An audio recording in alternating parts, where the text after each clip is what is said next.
आज सैंडी अपने दोस्त गुल्ली और बुल्ली के साथ उस जगह आया है जहां सैंडी के दादा काम किया करते थे।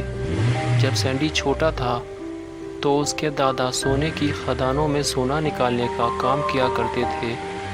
एक दिन जब सैंडी के दादा जब घर पहुंचे तो बहुत ज़्यादा खुश थे। उन्होंने बताया कि आज हमें एक ऐसी सोने की खदान मिली है जिसमें बहुत सारा सोना मौजूद है। उनमें से मैंने और मेरे साथियों ने बहुत सारा सोना निकाल लिया है। लेकिन कुछ दिन बाद ही उन सभी लोगों की रहस्यमय तरीके से मौत होने लगी। मरने से पहले उन सभी लोगों ने बताया था कि हमें एक काली परछाई नज़र आती है और कहती है कि तुमने हमारा सोना चुराया है और तुम्हें इसकी कीमत चुकानी पड़ेगी।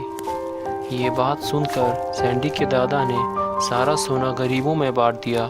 सैंडी के दादा तो बच गए लेकिन उनके सारे साथियों की मौत हो गई। लेकिन एक दिन सैंडी के दादा ने सोचा कि मुझे तो कुछ भी नहीं हुआ है, मैं फिर उसी खदान में जाऊंगा और बहुत सारा सोना लेकर वापस आऊंगा। उसके बाद सैंडी के दादा उस सोने की खदान में तो चले गए लेकिन फिर कभी वापस नहीं लौटे।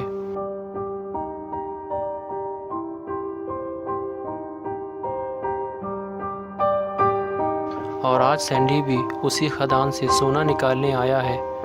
ये सोने की खदान काफ़ी फिसलन भरी है और वीरान भी, क्योंकि डर के मारे यहाँ कोई नहीं आता।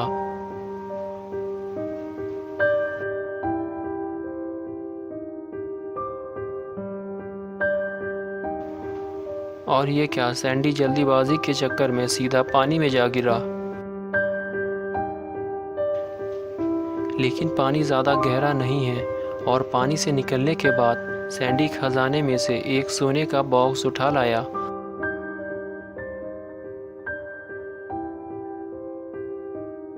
जिसमें काफ़ी सारा सोना मौजूद था। खदान से बाहर निकलने के बाद इन तीनों ने मिलकर एक टेंट तैयार किया जिसमें वो आज की रात गुजारने वाले हैं। लेकिन सैंडी को उस खदान से सोना नहीं निकालना चाहिए था, क्योंकि इस खजाने की रखवाली करने वाली ब्लैक शैडो किसी को भी इस खजाने को ले जाने नहीं देती। और अगर कोई इस जंगल से खजाना ले जाने में कामयाब हो जाता है तो ब्लैक शैडो उसका जीना दुश्वार कर देती है।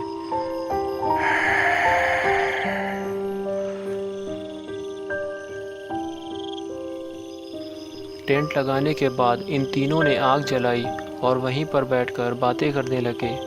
सैंडी कहने लगा कि एक बार मेरे दादा ने मुझसे कहा था कि जब तुम्हें कोई ब्लैक शैडो दिखाई दे तो जितनी जल्दी हो सके वहाँ से भागो, क्योंकि अगर ब्लैक शैडो तुम्हारे पीछे पड़ गई तो तुम बच नहीं सकते, क्योंकि तुम उनसे लड़ नहीं सकते हो, ना ही तुम उन्हें मार सकते हो, क्योंकि वो सिर्फ एक काली परछाई है और उनके नाक मुंह नहीं होते, सिर्फ उनकी दो आँखें होती हैं।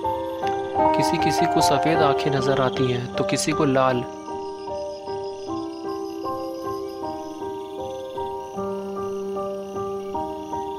इस स्टोरी को सुनने के बाद तीनों अपने टेंट में वापस चले गए। और अब रात भी काफ़ी हो चुकी थी। तभी सैंडी को कुछ नज़र आता है। सैंडी सामने हाथ दिखाता है और तीनों उसे देखने लगते हैं। सैंडी सोचता है कि क्या ये वही शैडो है जिसके बारे में उसके दादा ने उसे बताया था। तीनों ही उसे बड़े ध्यान से देखते हैं।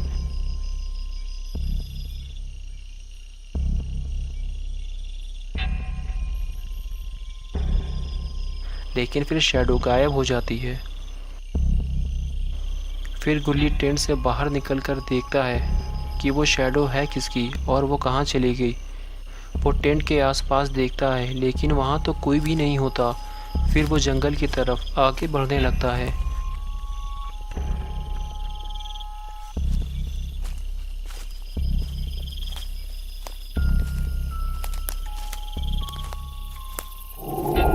तभी उसे पेड़ के पीछे से एक काला साया नज़र आता है जिसकी आंखें सफ़ेद होती हैं। और ये देखकर गुल्ली डर जाता है और वापस चला जाता है। लेकिन बुल्ली और सैंडी से गुल्ली कुछ भी नहीं बताता, क्योंकि ये बात सुनकर वो दोनों भी डर जाएंगे। वो चुपचाप लेट जाता है और रात गुजरने का इंतज़ार करने लगता है, लेकिन तभी उसे कुछ नज़र आता है।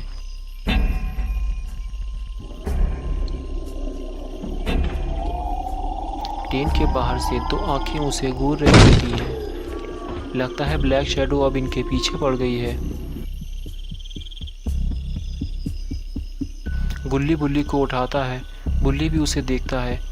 तभी सैंडी भी उठ जाता है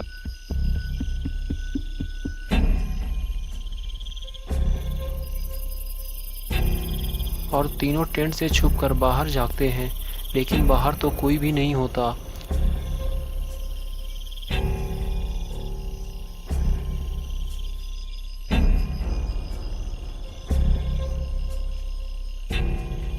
फिर सैंडी कहता है कि तुम लोगों को डरने की ज़रूरत नहीं है, तुम लोग यहीं रुको, मैं देखता हूँ कौन है यहाँ।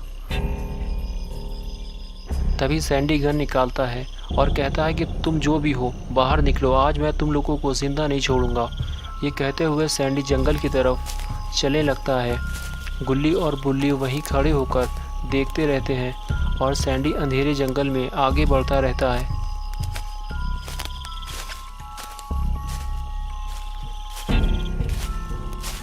और चारों तरफ घूम घूम कर देखता है और कहता है कि तुम जो भी हो बाहर निकलो, मैं तुम्हारा भेजा उड़ा दूंगा।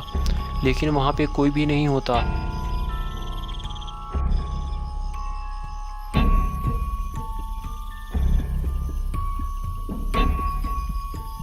सैंडी फिर कहता है, हिम्मत है तो सामने आओ, तुम मुझे सोना ले जाने से रोक नहीं सकते, मेरे पास गन है, मैं तुम्हारा भेजा उड़ा दूंगा। और तभी ब्लैक शैडो उसे पेड़ के पीछे से झांक कर देखती है। ब्लैक शैडो को देखकर सैंडी चिल्लाता हुआ वहाँ से भागता है। वो इतनी सारी ब्लैक शैडो को देखकर बहुत ज़्यादा डर जाता है।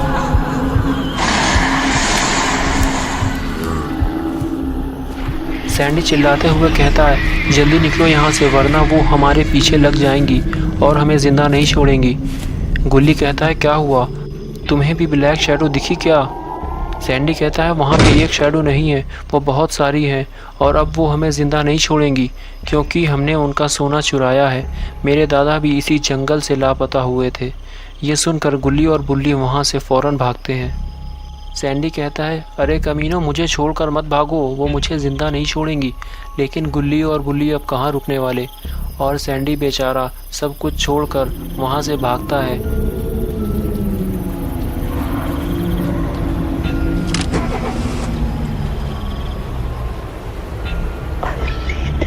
लेकिन गुल्ली और बुल्ली इतने डरे हुए हैं कि वो बेचारे सैंडी को गाड़ी में चढ़ने से पहले ही गाड़ी आगे बढ़ा देते हैं। ज़रा सी बात में गन निकालने वाला सैंडी पता नहीं किस हालत में घर पहुंचेगा।